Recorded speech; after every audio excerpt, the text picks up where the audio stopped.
매일 성경과 함께하는 오늘의 큐티 시간입니다. 5월 12일 오늘의 말씀은 민수기 27장 1절부터 11절까지입니다.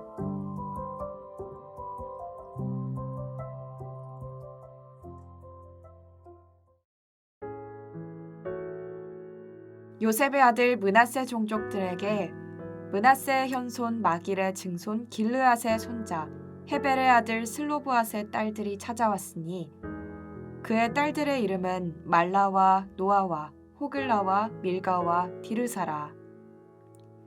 그들이 회방문에서 모세와 제사장 엘르앗살과 지휘관들과 온 회중 앞에 서서 이르되 우리 아버지가 광야에서 죽었으나 여호와를 거슬러 모인 고라의 무리에 들지 아니하고 자기 죄로 죽었고 아들이 없나이다.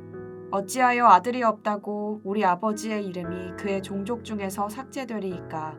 우리 아버지의 형제 중에서 우리에게 기업을 주소서 하매 모세가 그 사연을 여호와께 아뢰니라.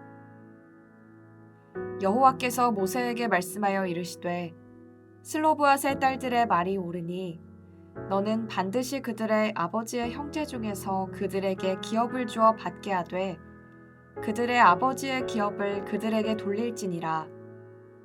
너는 이스라엘 자손에게 말하여 이르기를 사람이 죽고 아들이 없으면 그의 기업을 그의 딸에게 돌릴 것이요 딸도 없으면 그의 기업을 그의 형제에게 줄 것이요 형제도 없으면 그의 기업을 그의 아버지의 형제에게 줄 것이요 그의 아버지의 형제도 없으면 그의 기업을 가장 가까운 친족에게 주어 받게 할지니라 하고 나 여호와가 너 모세에게 명령한 대로 이스라엘 자손에게 판결의 규례가 되게 할지니라. 오늘도 작은 자 한 사람에게까지 복 주시기를 원하시는 주님의 이름으로 축복합니다. 오늘 본문은 이스라엘 백성들이 땅을 분배받을 때 기업을 상속받을 남자 후계자가 없이 딸들만 있는 상황에 대한 말씀입니다.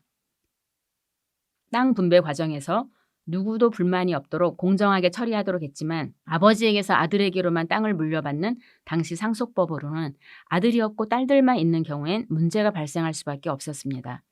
상속받을 아들이 없는데 아버지의 땅이 누구에게로 가느냐 하는 문제입니다.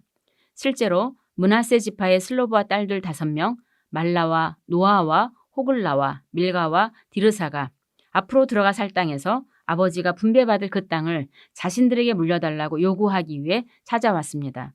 이들은 4절에서 어찌하여 아들이 없다고 우리 아버지의 이름이 그의 종족 중에서 삭제되리이까 우리 아버지의 형제 중에서 우리에게 기업을 주소서 하고 주장했습니다. 오직 남자만이 재산을 상속할 수 있었던 당시 부계 상속의 전통 속에서 오늘 본문의 슬로브와 딸들의 요구는 어쩌면 매우 되바라진 여성들의 기센 발언쯤으로 취급받을 수 있는 위험을 무릅쓴 행동입니다. 더 나아가서 이게 법이고 이미 정해진 일이니 함부로 나서지 말라고 입막음에 갖은 위협을 받을지도 모르는 일입니다.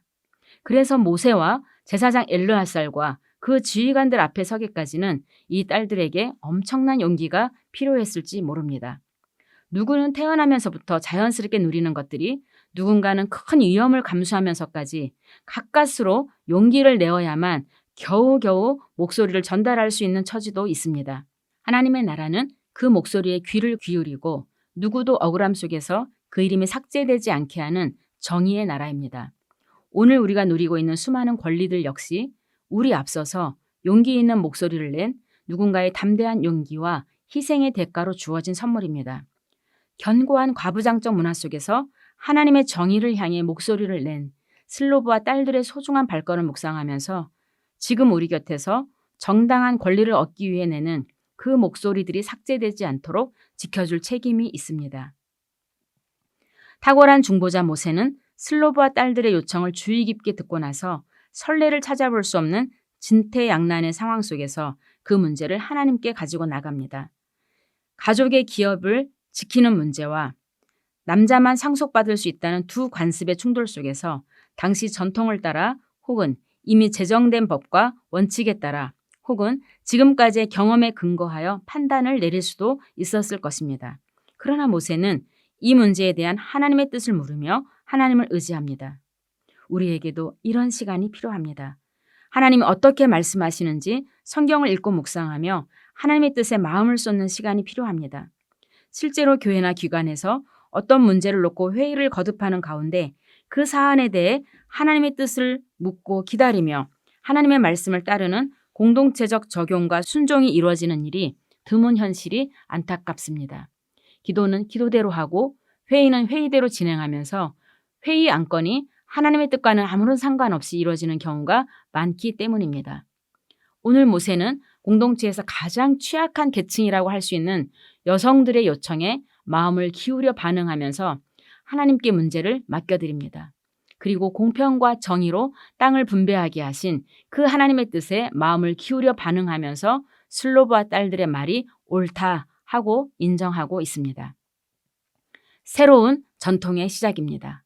하나님은 오직 남자만 재산을 상속하는 전통을 바꾸어 여자도 상속할 수 있는 권리를 주셨습니다. 아들이 없으면 딸들이 기업을 물려받게 하고 딸이 없으면 그 형제가 없으면 가장 가까운 친족이 물려받을 수 있도록 기꺼이 전통의 법을 수정하게 하셨습니다. 이미 슬로브와 딸들이 사회의 관습과 전통보다도 더 근본적인 가치를 바라봄으로써 하나님의 뜻을 추구하는 모범을 보인 것처럼, 그리고 그 백성의 지도자들도 기존의 전통만 고수하지 않고 하나님과 의논해가면서 새로운 전통을 만들어가고 있는 것입니다. 우리는 혹시 우리 기관의 전통을 금과 옥조로 받아들이면서 더 나은 공동체를 위해 새로운 변화가 필요하다는 요청들에는 귀를 막고 있는 것은 아닌지 자주 돌아보면 좋겠습니다. 말씀을 묵상하는 사람들은 문제 해결 방식에서 늘 하나님의 뜻에 비추어 가면서 전통의 가치를 지키되 새롭게 혁신하는 일에서도 주저하지 않아야 합니다. 새로운 삶의 문제 앞에서 얼마든지 새롭게 해석하고 적용할 수 있는 모세와 하나님의 신선한 대화를 묵상하면서 오히려 우리는 너무 고집스럽게 전통만을 붙잡고 있지 않은지 돌아보게 됩니다. 우리는 항상 마음을 새롭게 함으로 변화를 받아 하나님의 선하시고 기뻐하시고 온전하신 뜻이 무엇인지 추구하는 사람들임을 잊지 않으시면 좋겠습니다. 기도하겠습니다. 참 좋으신 하나님 감사합니다. 오늘도 새롭게 하나님을 알아가게 하시고 하나님의 뜻이 얼마나 우리를 새롭게 만들어 주시는지 또 알게 해주시니 감사합니다. 우리가 물려받은 소중한 전통들에 대해서 그 가치를 지켜가면서도 언제든지 하나님의 말씀을 따라 새롭게 혁신해 갈 수 있는 담대한 용기를 갖기 원합니다. 예수님의 이름으로 기도합니다. 아멘.